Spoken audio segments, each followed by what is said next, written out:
Welcome, ladies, gentlemen, to week 11. This is our second last one. I'm going to miss you guys when you're gone. I might just have to have a random webinar and just talk.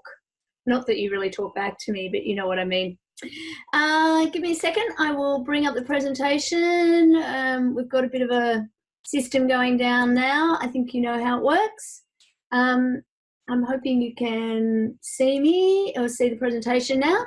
I'm going to do the same thing I've always done. You're going to interrupt me if you want to speak. You can, as always, use the chat. There's a really high likelihood that I won't notice the chat, as you know. So just yell out. That's good. So, second last week, what works? The second part of it, she says. Okay. So where are we up to? We really are on the home straight now. We are at the stage where we are returning with our new powers and our new gifts. And the assessment tasks are very much weighted around you being able to show off the things that you have now that you didn't set out on your heroic journey with. Clearly the focus this week is finalising your group reports, and I'm also challenging you as a group to think about your learning launch. One of the reasons I want you to do this, and I would suggest that before you submit your group reports that you spend a little time as a group doing this exercise, because I think it will help you consolidate what it is that you need to do for the group report and really help you work out what to leave in and what to cut out. Hopefully I've set aside a big chunk of tomorrow, so I'm hoping that I'm going to be able to give you feedback on your presentations very, very quickly. So, individual deliverables. Yes, another reflection. You're probably a bit sick of them. I'm not sick of them, but you might be. These are really important because you will be able to use the feedback for these in your final assessment. And the single biggest task that you have is that final individual reflection task. And so that's one of the reasons why I've got you doing over and over again these little ones. This one, the final one, needs to be more structured, needs to have references in it, but you can actually repurpose some of the material that you've done here, taking into account the feedback if you want to. And actually, as I was mentioning to somebody just before we turned the recording on, I'm also very comfortable with you really making your final reflection as real for you as it possibly can be. So if you're concerned at all about the scope of the topic or how you're going to approach it, don't be shy about reaching out. A 15-minute telephone call is probably going to save you hours and hours at the end of the day. And I'm really, really comfortable with the idea that you turn this into something that really resonates and works for you. My goal is for you to walk away from this course with a kind of toolkit, with a really firm, consolidated understanding of a number of design thinking principles and a number of design thinking tools that you can use again in other subjects in the course that you're doing, but also take into the real world with you. So if we need to modify your topic a little bit, I am really comfortable doing that, provided that we can meet the learning objectives that you have. So for this week, I'm asking you to envisage using a learning launch. I'm going to talk a little bit about what a learning launch is in a minute, in your own business. Now, actually, it's been pointed out to me by a few people who are panicking. And by the way, you're not alone. There are a number of you that are actually not in organisations at the moment. All right, I'm just looking for whoever it is who's annoyed I'm getting feedback from, so I can mute you. There you go. I think that was you, Nicole. Sorry if I've turned you off. Turn yourself back on again. Oh, good. Sorry. That's all right. You're all good. So there's a number of you who aren't working in organisations at the moment. You're studying full-time, or you're in a role that isn't a management role and you can't imagine it being. That's fine. That's why you're investing in doing this program. So feel free to give me a call. I can come up with ideas. I'm really happy for you to think about using design thinking on your own life and your own career planning. I'm also happy for you to think about it with a brand or an organisation that you know well. The kind of suggestions that I've made to people have included thinking about design thinking in the context of maybe introducing something new to your kids' school. Because most people pay quite a great deal of attention into choosing their school, for example.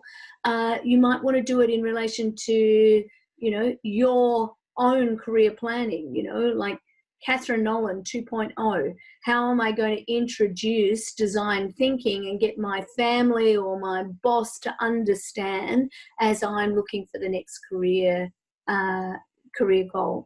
I'm also very happy for you to do it in the abstract with brands or firms that you're very familiar with.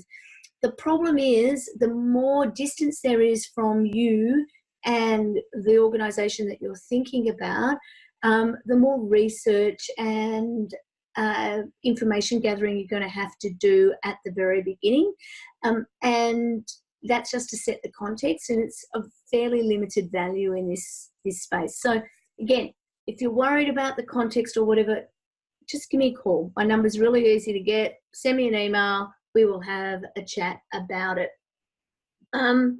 So in particular, the focus for this next reflection is thinking about how are you going to sell design thinking concepts, in particularly this learning launch idea, in an organisation that doesn't already know a great deal about design thinking. You will find that the final chapter, the Leading Growth and Innovation in Your Organisation chapter of the Leader Ogilvy textbook, will be really helpful to you there. Specifically addresses that and has some examples in it. So you can certainly draw on that. But what I'm really looking for you is for you to really have a deep thought about how would you introduce and demonstrate the benefits. Course, it might not show it, I might not show it, but I'm also open for you thinking this is a complete crock of shit. Oops, shouldn't actually swear on these things. Sorry, I didn't say that. That was just a glitch on the recording. And I'm really happy for you to give me all of the reasons why your organisation doesn't use it, shouldn't use it, and will never use it, provided that you do so demonstrating that you've done the reading, that you've thought about the issues, and you're putting up a cogent case, because that ultimately is what academic endeavour is all about. Group work, another solid week of spending time with your group, but hey, it's the very last one. Next week you're going to tell me how it all went, but this week you're going to have to spend a little bit more time with your group. So clearly the big thing is your group project, and I will spend quite a bit of time talking about that today. But there's also a learning guide. This shouldn't be a very time-consuming task, and I think the task itself will help you consolidate and focus the approach that you take in your group report. So those two tasks are very important. I want to just talk quickly about design thinking, and just in the sense of how it is different from a traditional business approach.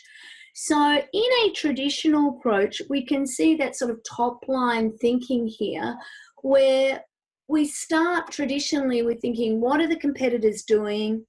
What is our business model? What things don't we offer now that we might offer in the future?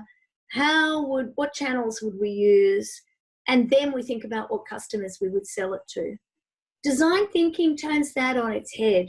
We actually start by thinking about who the customers we want are and what their priorities are.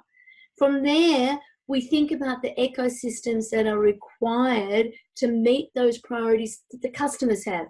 Not the priorities that the business has, but the priorities that the customers have. And then we go to, how could we offer? What gaps have we identified that we could fill?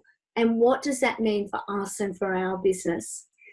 And then once we've done the big ideation phase, what could we offer? Then we narrow back in again. So we do that convergent thinking exercise, and we start to think about how a business design could create defensible product, or defensible profits, I should say. That how can we actually deliver something that is unique, but also that someone will pay for, whether that's our customer or someone else. And then we start thinking about the execution. Now, at the execution phase, we might need to iterate back at each stage. We keep refining, but can you see that the model for thinking is the direct opposite of a traditional business model? And if we understand that most people that we deal with are thinking about the traditional model, starting with competitors and what we can offer and ending up with the customer, that we actually have to use some empathy and some design thinking ourselves in order to bring the business along to talk about the way that we might execute a design thinking methodology, if that is in fact the right methodology for the job, in a way that the relevant stakeholders can hear us. So today I really want to focus on the learning launch, and so I want to talk specifically about what a learning launch is. A learning launch is quite different from a full-scale new product rollout. It's effectively a thought experiment, or well, it's actually a bit more than a thought experiment. It's a low-cost, small experiment conducted quickly, ideally inexpensively, to gather market-driven data to determine whether an idea has enough merit to go to the next stage, to warrant detailed investigation with the commitment of further time, people, and resources. So Lideker and Ogilvy in their text talk about this as customer co-creation in 4 dimensions. So getting from the customer co-creation stage into a workable, viable experiment to see if this will actually work. The idea of learning launches came from some research that the Darden University did, so the Darden Growth Leader Research Project, which looked into articulating a range of success factors that were consistent across successful innovators. And so what they saw was an entrepreneurial mindset, quick, short, speedy experiments as opposed to long, deep study times, the engagement of potential customers in the creation and the design and the testing of the new ideas sooner rather than later, and a consistent learning as you go approach, iterating constantly for improvement. Ultimately, learning launches is about finding that place where feasibility, desirability, and viability overlap. And this model, this feasibility, the question, what can we do in terms of our own capability and technologies? What is financially or sustainably viable, and what actually, really the most important first question, what is it that the customer, the stakeholder really wants here?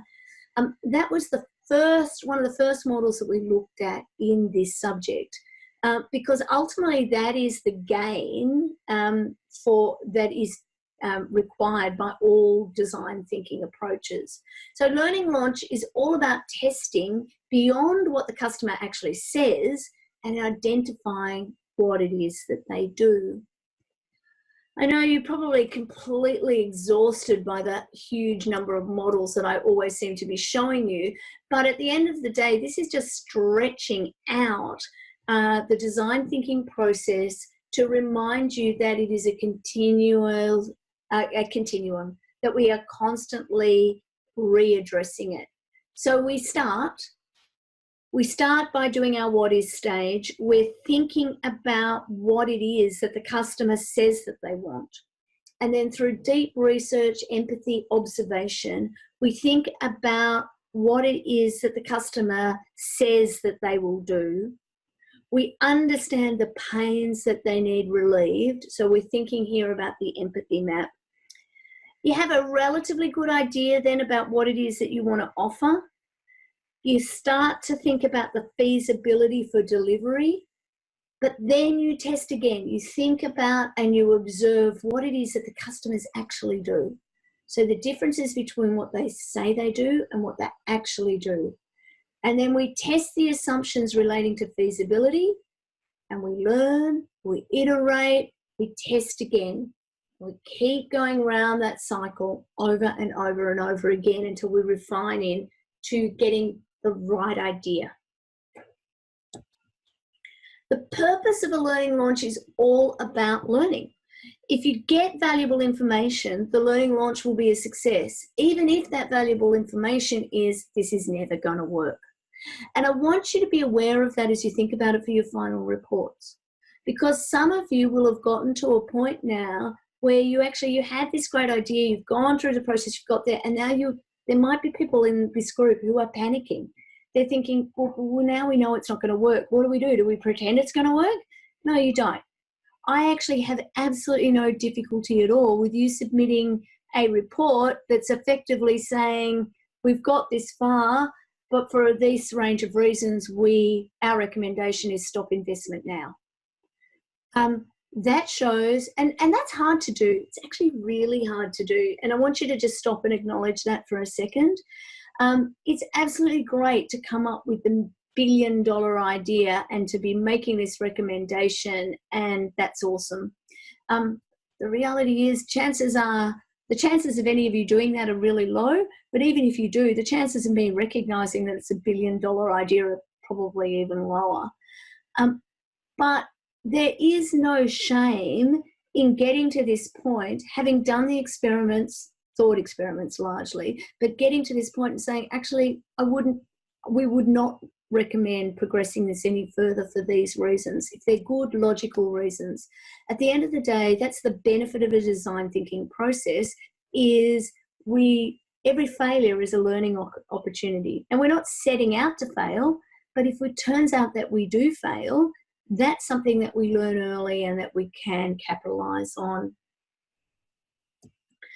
Cass?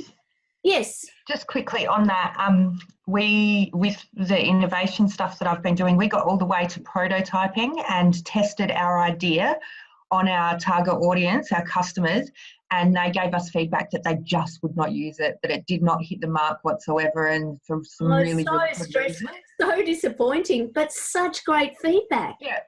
Well, we loved the idea. We thought it was incredible. Everyone we spoke to at work thought it was incredible and let's go, let's do this. But the customers thought it was missing the mark altogether and saw some real issues with what we were proposing. So we had to, at that point, scrap it and go right back to our problem space and rethink, look at what we kind of responded for our how might we questions and find other options, really. Well, I'm actually really disappointed for you that happens, because I know how much it hurts, because particularly if you start to fall in love with your solution, and I guess that's why, and I know it's a bit crass in a way. We love our new one even more. Yeah, well, see, and that's the thing. Hey, I've had 2 marriages. I love my second husband much more than the first one. I get it. You've learned from your mistakes. You know what to look for in the second time around. But honestly, that's why you need to fall in love with your problem. And that's why the more you fall in love with your problem, the easier it is to be very hard on your potential solutions. And most businesses are the other way around. And I get that. Businesses need to be successful. They need to sell their products and services. And ultimately, in order to sell something, you need to, I'm going to do it twice in one session, you need to believe your own bullshit. So if you're getting to the point where you know your solution is the right one, again, it's easier to sell and easier to pitch in that way as well. But Emma, that's fabulous feedback. I mean, I'm actually really happy that happened for you, but I actually also know how stressful it is to go through that, because everybody's in love with the solution. That's the thing. The CEO thinks it's a great idea that you've gone out to test. And then coming back and saying, actually, it turns out it wasn't such a great idea, is tantamount to telling the CEO that they're wrong. The best thing was that through testing that concept, we gained more valuable insights of the customer's needs. And so the solution that we've got now, we're in the testing phase, and the feedback is so much stronger and supportive. It would have been a complete waste of resources to ever pursue that first idea further. So like in that way, it's an incredible process to be able to absolutely do the right thing by the customer. And then you're really lucky to get it right the second time, because again, that shows that you've learned from the feedback, you've adjusted, you've pivoted. But you know, the second time is only the second time. Yeah, that's fabulous. That's absolutely wonderful, Emma. Thank you. Thanks for sharing that.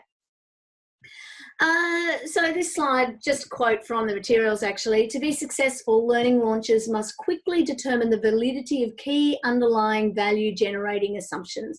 So again, we're still talking about the assumptions, and the clearer you are on the assumptions you've made, the more likely you are to be able to check off what's working and what's not working. So learning launches should be designed as low risk, affordable loss ways of testing.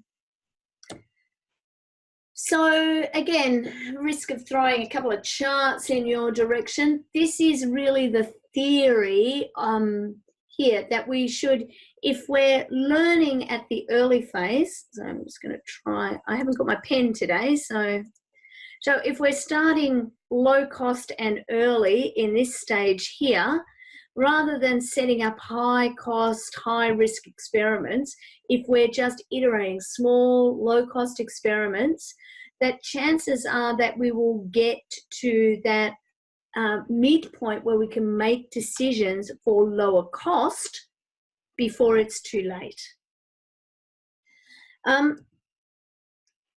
So again, this is a pretty rough and ready kind of diagram, but the theory is if we're spending more money early on, even if it is through low-cost experiments, we're learning really early what's likely to work, and in theory at least we should have a sooner or earlier return on investment, because the ROI is incremental based on many small experiments rather than putting basically all the eggs into one basket, and if one egg breaks, they all break, and there is no, well, there's scrambled eggs, I guess.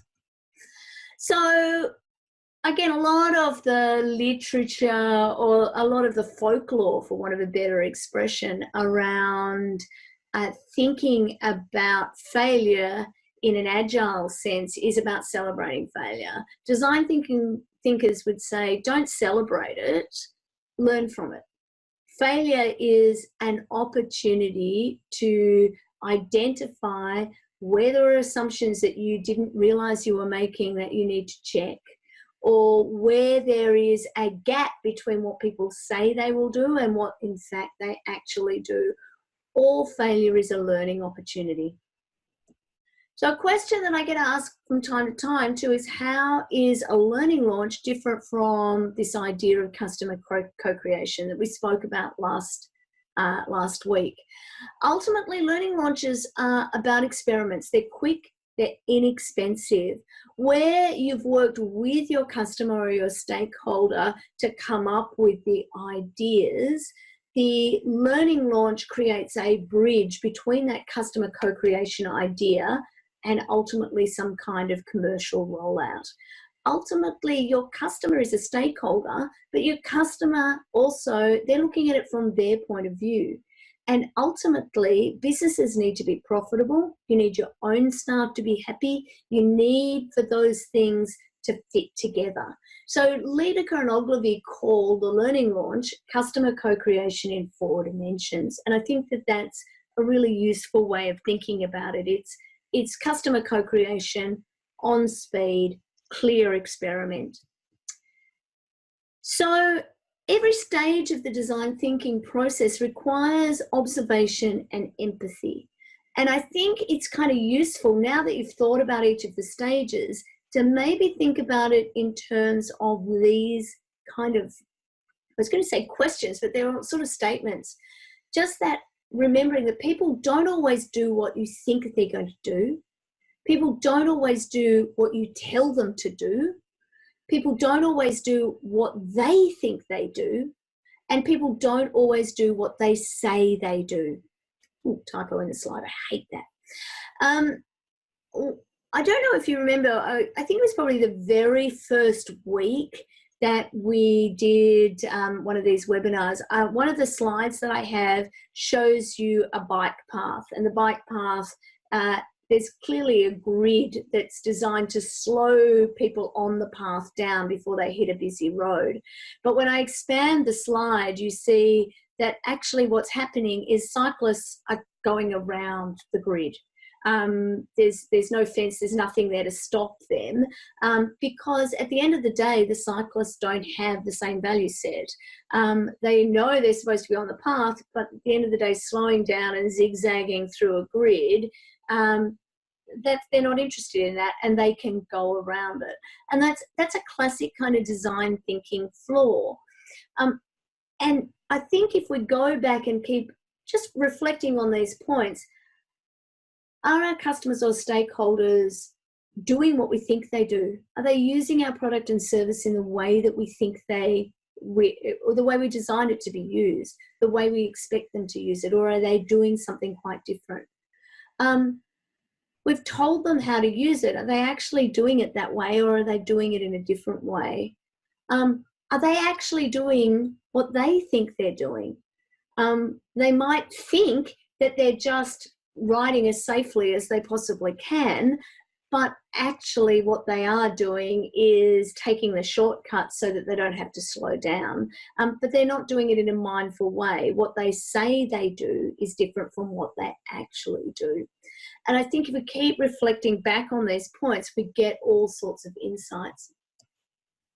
I know we spoke about prototyping a couple of weeks ago, but I think this slide here is a really good demonstration about how you can go from a really early stage lo-fi prototype into the learning launch stage. So actually this is a really interesting example. This is actually a group from Stanford who is part of an industry challenge in a design thinking class. I think there are a couple of engineers, and I believe there was an accountant in the group actually, oddly. They were looking at the question of mortality rates with small children in Africa, or sort of newborn children in Africa. And so there was a hospital that had a number of humidity cribs, but they were finding the humidity cribs weren't being used. And one of the reasons for that was that there was intermittent power supply. I think many of you would have seen the ads for Médecins Sans Frontières where the power goes out. Sadly, that's not just a way of tweaking our heartstrings. It's actually something that happens regularly in a number of African hospitals. So when we have preemie babies, yes, you might have a humidity crib, but the humidity crib wasn't being powered. So they came up with this idea of a low-cost, easily transported sleeping bag. And in fact, they loved their idea so much, and maybe they just loved the problem so much, that they actually continued to adapt this after their course was done. But you can see, just looking at the slide, how different examples of their prototype, how it evolved over time as they thought more generally, and they worked from that customer co-creation stage into their learning launch stage. And I love the quote that comes with this: make sure you're building the right it before you build it right. This is the value of a learning launch, of moving into the higher fidelity prototyping stages, so you can get a much better sense of whether the thing that you're building is the right thing before you spend your time, money and energy on making sure that you build that thing the right way. And the problem is that if you go too quickly into high fidelity, too quickly into making it perfect, then you fall in love with your solution. And we end up with this thing we call the sunk cost fallacy. You've already invested so much that it is very hard to go back to the drawing board and start again. So I don't want you to overinvest in this learning launch stage. Basically, the way that the criteria for marking this will work is each of the criteria that we're looking for on the learning launch template, and they're on the template itself. You either get full marks for doing it, half marks if you're almost there, or no marks. There are 25 marks across the whole of this as a group. I would suggest that you go to the field book. I'm really sorry that the ProQuest links aren't working, but you're familiar enough now with the text to be able to find it in the library and to make sure that you've got the right thing. So again, you're looking at what assumptions you're testing, how you're going to test them, what your success metrics are, etc. So make sure you look at the criteria. There are a few others that we need to address in there. And make sure that you've got a thought, like and you address each of them. I don't need you to go in a huge amount of details. I don't want you to overinvest, but this thinking will help you with your group report as well.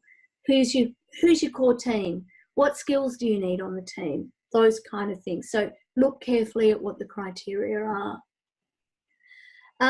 In fact, I have the criteria on this slide. I've obviously forgotten that I'd done the slide, so I was trying to remember off the top of my head.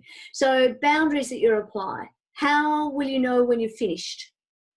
How will you know when you've got success or failure? Key assumptions, particularly the ones that you haven't tested yet. Team that you need, feedback cycles. How are you going to get feedback? How often are you going to get feedback? How are you going to make sure that this test, now this is just a thought experiment. You don't have to do the test. You can if you like, clearly, but I'm fairly sure you don't have the time. How are you going to actually make this test feel real? What backup plans will you put in place? What kind of on-ramps are you going to have? So how are you going to work out how to scale this? How are you thinking about scaling your idea? And how, it's part of the criteria, how are you going to use social technology in your learning launch, if you're going to use it at all? The caution that I would give you here is our textbook in relation, talks quite a bit about social. It's got some really interesting insights. You've got to remember it was published in 2011. And so social media has had massive growth and massive changes in that time. So to the extent that you're going to use social media in your testing, I want to make sure that you're thinking about how it works now and what's going to be relevant now. All right, before I move on to the group reports, questions, concerns, frustrations, compliments. Let's talk about group reports then. So before we get any further at all, before you finalise your group reports, ideally before you start writing them, but I think a few of you will have started writing already, have a quick look at what the criteria are. So I'll give you 100 points for this task. It is worth a significant part of your overall mark. So this is one of the most significant assignments that you have. And so it's really worthwhile making sure that you check off the criteria before you submit. It's very hard for me to give you good marks, even when you do amazing work, if you're not doing the work that is relevant to the marking criteria. So I'll talk a little bit about each of these criteria as we move forward. You've had lots and lots and lots of feedback from me, both as groups and as individuals. Why so much feedback? Largely because clearly I'm a masochist, but not at all. I want you to be in the best possible position to do as well as you possibly can in the assignments that really matter. You've had a lot of low-cost experiments in this subject, a lot of tiny little assessment tasks that are worth 2.5% or less overall, where if you completely stuffed up, it didn't matter. So that gave me the opportunity to give you feedback, and I've tried very hard within the confines I have to make that as constructive as I can possibly make it, which means on the stuff that does matter, that you already have a really good sense of my feeling for how to do it as well as possible. So a thing that I see that happens quite often when we talk about, when I look at these reports in other contexts, is that people don't pay attention sufficiently to who they're writing to. So one of the things I really recommend that each group does is just spend a few minutes, even if you've already started a report, asking yourselves, okay, who is the audience of this report? Make it really clear who you're writing it to. Generally, what makes sense is that you, depending on what you want your ask to be, that you are writing to your own board of directors or to your own boss, or perhaps to a key stakeholder. A number of you have got ideas that require government funding, for example, where you are looking for funding for the next stage of this project. That gives you a focal point in order to make some recommendations and to have something to ask for. When I'm looking at your presentations, we'll be looking for that. Who is it that you are pitching to? Who is it that you are presenting to? And if it's not clear to me, I will let you know that, because it does help you focus the content. And thinking about the outcome that you're seeking provides an ability to structure the paper that you have, and to provide a report in a business sense that makes sense, that has a purpose. Most of your marks in this assignment you get from the content that you deliver. So there are a couple of things that I would like to say in relation to that. It is really important that you ultimately articulate or define the problem that you are setting to solve. We started our design thinking exercise with our what is process, and from that you made observations, you had insights, you saw gaps, and you found opportunities. In order for the solutions that you came up with to make sense, you really need to articulate exactly the problem it is that you're seeking to solve. So that requires you to articulate some insights that you got from your what is research to highlight those opportunities and those gaps. It is valuable to articulate your what if stage as well, to identify the range and the number of ideas that you had and how they related to filling those gaps, because it's from there that you can then converge in and explain why you've chosen this solution as being the one that wows, the one that comes closest to meeting that desirability, feasibility, viability trifecta, for want of a better word. One of the things I see in these kind of reports quite regularly is people pretending that they've done a whole lot of stuff that they haven't done. Don't do that. It does not add to your credibility. It is absolutely fine at this reporting stage to be really clear that you've only done the thought experiment and the lo-fi prototypes at this stage, and to make recommendations to seek funding, for example, or to talk about what the next stage would be. What's the next experiment that you would do? What would your higher fidelity prototype look like? Would you go to customer co-creation next, or are you ready to go to a learning launch? What would that involve? How will it look? Ultimately, I want a clear conclusion. I want to know what your recommendations are and what the next steps are, what's going to happen next. Do not be shy. Do not be worried about plagiarism, drawing on the work that you have already done. In the real world, as a team, you would do the work in incremental steps, and it would be the collation of those steps that you submit as your final report. I am really quite comfortable with the idea that the bulk of the work for this is already done well before you started putting pen to paper. I'm really comfortable with the idea that there are groups who haven't even started writing this report yet. It is absolutely fine to bring the work that you've already done, to incorporate it in the body of your report, or to include attachments or appendices showing the work that you've done to this point. It's also absolutely fine. In fact, it's advisable to further refine and tweak it based on the feedback that you've got or your subsequent ideas and understanding as you progress further through the course. Yeah, so make it awesome, because, you know, I love reading awesome work. Lastly, reference. Really, reference. It only adds credibility to the work. It's one of the criteria that I need to judge you against. One of the consistent things that I am saying in relation to the individual reflections is fabulous examples from your real life, but you need to draw on the academic materials too. This is a master's degree, and drawing on the academic materials, even if you disagree with them, that's fine. It demonstrates that you've done the reading and that you've thought about the materials. You can apply them in a realistic way.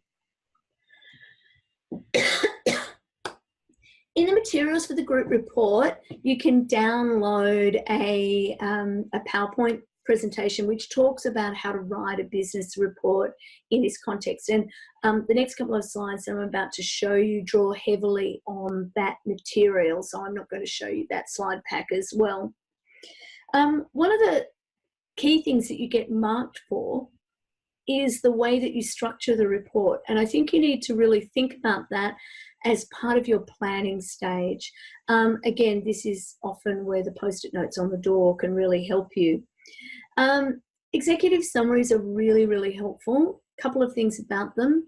It's usually advisable to write the executive summary last, but to put it at the very front of your paper. Also, the executive summary is not a reference-free zone. Make sure that if you are drawing on insights that you've got from the readings, from the materials, or from anything really, that you incorporate your references there. It's also, once you've gone through your introductory phase, or even included in your introductory phase, it's a really good idea to have a clear statement about what this report is for. That helps me know who you're addressing it to, but also what success looks like. What are the objectives of the work that you've done? Make sure that your report flows in a logical way. Now, clearly the structure that we've used is the what is, what if, what wows, what works. You might want to draw on the double diamond methodology instead in relation to that. All of that's fine. Just make sure that it flows in a logical way so that ultimately it flows towards the conclusion. The conclusion and your recommendations is not a place where you want to introduce something new. Your conclusion and your recommendations need to draw on the logical flow of the writing that you've had so far. Make sure you include a reference list. Your in-text referencing by itself will not be enough. I need to know what references you've used. They need to appear in alphabetical order. Have a look at the RMIT Harvard referencing guides in relation to that. You might find that it's useful to incorporate some appendices, particularly those of you who've got lots of diagrams or pictures that you want to include to demonstrate what it is, the idea that you think we need to test, that we need to do a learning launch for, will look like. I'm also a big fan of diagrams throughout the document. Business people need to work quickly. You will be rewarded for succinct, concise, precise language, solid headings. Pictures that replace 1,000 words are all really valuable benefits. One of the things I like to say, I say it often to my law students. I don't usually have to say it so much to business students, but I will. Make the word count by making every word count. Sometimes that means you write a lot of stuff and you go back and you have to just edit things out. At the end of the day, if the paragraph that you've included wouldn't actually change your conclusion, is not relevant to your conclusion, think about whether it needs to be there. It might set up context, but often we need to write lots of things down and then edit to get rid of them. Use short, active language sentences. Try to be as clear as you possibly can. Make sure all of your sentences have a verb. Ideally, nice short sentences with only one verb is good. Being succinct allows your meaning to come across to the reader. It allows your reader to glide through the written work. Try and maintain the ambition of one idea for every paragraph. Short, clear paragraphs, bit of white space on the page makes it so much easier for your reader to read it. Yeah, even though I'm being a bit long-winded now, just read the rest of the slide. So, vary the verbs that you use. This comes from the slide pack talking about referencing the work of others, but think about the different words that you can use. Use the thesaurus function to get some variety in the work that you use. I will put this up, as always, tomorrow morning when the video is ready. Think about your referencing as well. Now is the time to get the referencing right. So think about and make sure that you get your referencing right with the name of the author and the year. Where you have multiple authors, you've got different ways of putting that together. So make sure that you look at the references and that you are consistent throughout the whole of the report. I understand that there are many different authors, but that's very usual in business for there to be a number of different authors. Your client, your customer, your reader doesn't want to know who wrote what. They want to see a unified single piece of writing that comes from the consulting group or from the CLM. Again, direct quotes in text. Try and avoid too many direct quotes from the literature. Only, as a rule of thumb, you really only want to include a quote if you cannot imagine saying it better in your own language. Spell check, spell check, spell check, and then run a spell checker over the top of it. Proofread it. Tools like Grammarly are really good.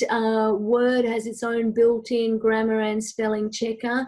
One of the things that I think is a really fabulous way of really checking the work is put the document on your phone, ask Siri or Alexa or whoever it is to read it out loud to you. That robot voice, devoid of emotion, doesn't have a human brain that fills the gaps in, that sees what it wants to see. If there are words missing, if you've got a different word that hasn't come up in a spell check because it's a correctly spelled different word, you will hear that. You will also hear when your sentences are really long and you need a comma. Those kind of things can really help you. I always recommend in any group, you probably have worked out yourselves who's the person with the best command of English writing skills. Get that person to do a final proofread and edit for how the whole thing fits together. But don't just rely on that person to do it. Give them work that is as easy as possible for them to do that with. So that, my friends, is all I wanted to talk to you about today. I've got no idea how I'm doing for time. Can't see it. Oh, I've got 10 minutes to go. Questions, concerns, frustrations, compliments? Our group had a question that we were pondering earlier today. Yeah. We were wondering whether the report should explore more than one solution or whether we should just stick with our solution that we've chosen, the WOW solution that we've pursued. The answer to that is it depends, which is going to really frustrate you. My preference would be, particularly if you've come up with a solution that you think is really the one that wows, the one that is most worth investing in now, I think that to be able to report and recommend that a particular solution goes to the next stage, I think that's the best outcome. But to be clear that you have one or two backup plans, I think is very helpful. if as part of the report you're really articulating why it is that you think this is your what wow solution, this is the one that makes the most sense to go with now, but being open to the possibility of failure means that you've got something to go back to, that you're still more in love with your problem than you are with your solution. It's not a bad thing.